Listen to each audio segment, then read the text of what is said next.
सल्तनत उस्मानिया के तमाम सुल्तानों की दास्तान। 1312 ईस्वी में ये मुजाहिदीन इस्लाम केवा, तराकुलु यकजा और तकोर बेकारी के किले भी फतह कर लिए।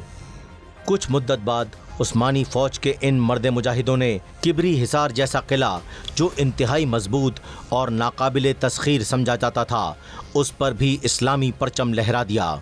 बरोसा, नाइसा और नाइकोमीडिया तक उस्मानी फौजी चौकियों का हिसार बन गया। जब उस्मान तेज़ी से फतूहात हासिल कर रहा था तो उसने बाज़ंतीनी और शहनशाह कुस्तुनतुनिया भी खौफजदा और सख्त बेचैन था। उसने इन फतूहात को रोकने के लिए बोरसा के हाकिम और दीगर सलीबी नवाबों को इत्तेहाद की तरफ राग़िब किया, जिन्होंने बोरसा के रोमी हाकिम की सरपरस्ती में उस्मान की बढ़ती हुई फतूहात के सामने बंद बांधने के लिए अदरबानोस, कस्टल और करा के नवाबों को साथ मिलाया और उस्मान खान गाजी के मरकज़ एक ही शहर पर धावा बोल दिया। मगर उस्मान इस हमले के लिए पूरी तरह तैयार था। उसने खुद फौज की कमान करते हुए उनका मुकाबला किया। कैऊन हिसार के मैदान में घमसान की जंग हुई। रोमियों को शिकस्त हुई। वो पसपाई पर मजबूर हो गए, लेकिन उस्मान ने उन्हें जाने ना दिया और ताक़ुब करते हुए दिम्बोस के मैदान में उन्हें दोबारा ललकारा। यहाँ रोमियों की बची कुची नफरी भी कट गई। कस्टल का नवाब मारा गया, जबकि अतरानोस और बोरसा के हुक्काम बमुश्किल जान बचाकर भागे। इस जंग के बाद उस्मान ने बोरसा पे हमले की तेज़ी शुरू कर दी। बोरसा अपनी खुशनुमाई, कुदरती मनाजिर और किले और शहरों पनाह की मजबूती के लिहाज से बेमिसाल समझा जाता था और बहराए मरमरा के साहिल से सिर्फ 10 किलोमीटर दूर था। यहाँ के कुदरती चश्मे, मेवे और फल इंसान को अपना गर्विदा बना लेते थे। सर्द तरीन आबो हवा वाले इस इलाके में गर्म पानी के उबलते चश्मे अल्लाह की कुदरत की याद दिलाते थे।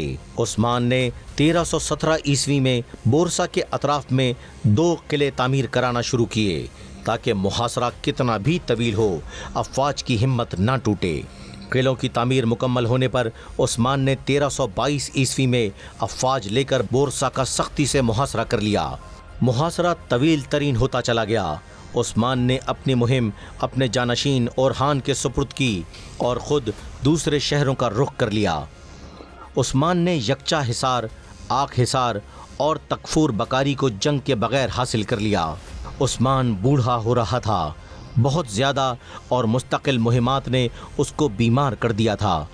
वो वापस अपने मरकज़ लौट आया। उसकी फ़ौजें उसके नायबीन की कमान में लड़ती रहीं। करा, जैश, तोज़ बाज़ारी समेत कई इलाके इसी दौरान फतह हुए। अजनीक और अजमीत की कई बस्तियां ज़ेरे नगी आईं। उधर ओरहान खान बोरसा का मुहासरा किए हुए था। उस्मान की तबीयत बिगड़ती जा रही थी। आखिरकार 4 से 5 साल बाद 1327 ईस्वी में बोरसा किला फतह हो गया। बाज़ मौरिखीन ने बोरसा किला के मुहासरे को 10 साल भी बताया है, लेकिन शायद उन्होंने ये तारीख उन 2 किलों की तामीर को मिलाकर लिखी है। ओरहान ने बोरसा के शहरियों और नसरानी हाकिम के साथ बहुत अच्छा सलूक किया। उसके इखलाक देखकर अफरीनोस मुशर्रफ बा इस्लाम हो गया। आगे जाकर उसको दरबार उस्मानी ने अज़बेक का खिताब दिया और वो सल्तनत उस्मानिया का मायानाज सालार साबित हुआ। ओरहान को बोरसा की फतह के फ़ौरन बाद ये खबर मिली और वो तेज़ी से मरकज़ चला आया। बाप को बिस्तर मर्ग पर देखकर उसकी आंखें नम हो गईं। वो ये कहे बगैर ना रह सका, हुजूर वाला, आपने कितने ताकतवर दुश्मनों को ज़ेर किया, कितने मुल्क फतह किए, आज आपकी ये हालत। बाप ने उखड़ती हुई सांसों के दरमियान अपने काबिल बेटे को जवाब दिया, बेटा, मैं अपने रब के पास जाने वाला हूँ। मैं इस बात पर फ़ख्र करता हूँ कि तुम रियाया के हक़ में अदल करने वाले और इस्लाम की इशाअत के लिए अल्लाह की राह में जिहाद करने वाले हो। मेरे बच्चे, तुम जानते हो हमारा असल मकसद रब्बुल आलमीन को राज़ी करना है। तुम ये भी जानते हो दीन का नूर जिहाद के ज़रिए हर जगह फैलता है। बेटे, हम वो नहीं जो मुल्क गिरी की हवस या लोगों पर हुक्म चलाने के लिए जंगे करते हैं। हम तो इस्लाम के लिए जीते हैं और इस्लाम के लिए मरते हैं। और फिर अपने बेटे को वसीयत करते हुए कहा, बेटे, خبردار ایسی باتوں سے ہمیشہ بچتے رہنا جن کا حکم اللہ رب العالمین نے نہ دیا ہو۔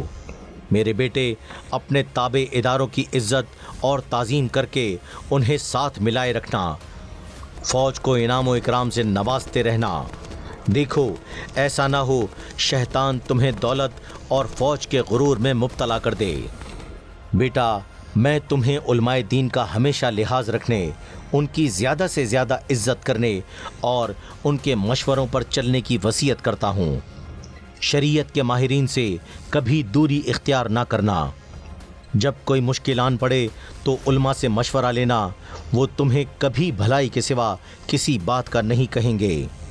بیٹا، اچھی طرح جان لو، اس دنیا میں ہمارا واحد رستہ اللہ کا رستہ ہے اور ہماری واحد منزل اللہ کے دین کی تبلیغ ہے۔ ہم دنیا اور عہدوں کے طالب نہیں ہیں۔ اپنے بیٹوں اور اپنے دوستوں کے لیے میری یہی وصیت ہے کہ اللہ کے دین کے لیے اللہ کی راہ میں جہاد ہمیشہ جاری رکھنا، اسلام کی ہمیشہ خدمت کریں، جہاد فی سبیل اللہ کے ذریعے کلمہ توحید کو دنیا کے آخری کونے تک پہنچانا۔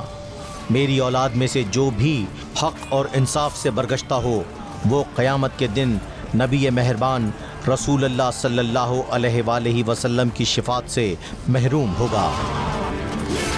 میرا وقت اجل آن پہنچا ہے، میں یہ حکومت تمہیں سونپتا ہوں اور تمہیں اللہ کے سپرد کرتا ہوں۔ ہر چیز میں عدل کا خیال رکھنا، اللہ دن قریب تم سے اس کے بارے میں باز پرس کرے گا۔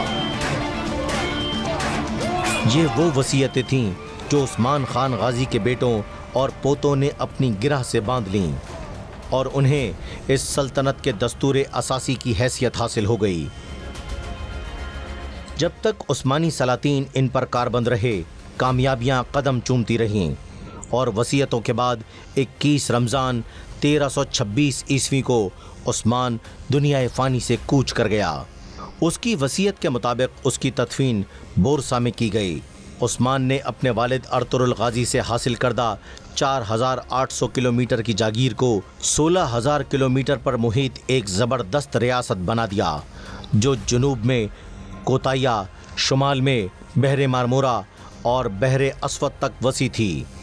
یعنی شہر میں جو عثمان کا رہنے کا مکان تھا، وہاں اس درویش انسان کے پاس سے سونے، چاندی، جواہرات نام کی کوئی چیز نہ ملی۔ اس کے مرنے کے بعد میراث میں چند اونی کپڑوں کے جوڑے، ایک عمدہ پوشاک کے سوا کچھ نہیں تھا۔ تاریخ میں زندہ رہنے کے لیے یہی کافی ہے کہ وہ 6 صدیوں تک قائم رہنے والی سلطنت عثمانیہ کا بانی تھا۔ مولانا محمد اسماعیل ریحان اپنی کتاب میں لکھتے ہیں، عثمان غازی کے 6 بیٹے تھے۔